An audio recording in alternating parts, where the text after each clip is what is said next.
ചുമയ്ക്കുമ്പോൾ വരുന്ന കഫത്തിന്റെ നിറം നോക്കി നിങ്ങളുടെ ശ്വാസകോശത്തിന്റെ ആരോഗ്യം തിരിച്ചറിയാൻ സാധിക്കുമെന്ന് നിങ്ങൾക്കറിയാമോ?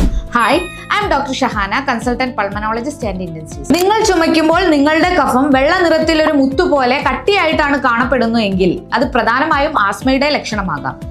ഇനി നിങ്ങളുടെ കഫത്തിന് മഞ്ഞ നിറമാണെങ്കിൽ അത് ശ്വാസകോശത്തിലെ ബാക്ടീരിയൽ ഇൻഫെക്ഷനെയാണ് സൂചിപ്പിക്കുന്നത്. ഈ സാഹചര്യത്തിൽ കൃത്യമായ ചികിത്സയും ആന്റിബയോട്ടിക്കുകളും ആവശ്യമായി വരും. ഇനി കഫം മഞ്ഞ നിറത്തിൽ നിന്ന് പച്ച നിറത്തിലേക്ക് മാറുകയും ഒപ്പം ശ്വാസത്തിന് ദുർഗന്ധം അനുഭവപ്പെടുകയും ചെയ്യുന്നുണ്ടെങ്കിൽ അതൊരു സിവിയർ ഇൻഫെക്ഷന്റെ ലക്ഷണമായി വേണം കരുതാൻ. അതുപോലെ തന്നെ ഏറ്റവും ഗൗരവമായി കാണേണ്ട ഒന്നാണ് കഫത്തിൽ രക്തത്തിന്റെ അംശം കാണപ്പെടുന്നത്.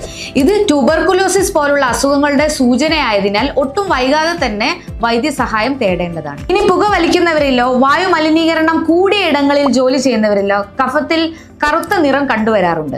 ഇത് ശ്വാസകോശത്തിലെ അഴുക്കിനെയാണ് കാണിക്കുന്നത്. അതുകൊണ്ട് ഇതിലേതെങ്കിലും ലക്ഷണങ്ങൾ തുടർച്ചയായി കാണുന്നുണ്ടെങ്കിൽ ഒരു പൾമനോളജിസ്റ്റിനെ കണ്ട് പരിശോധന നടത്താൻ മറക്കരുത്.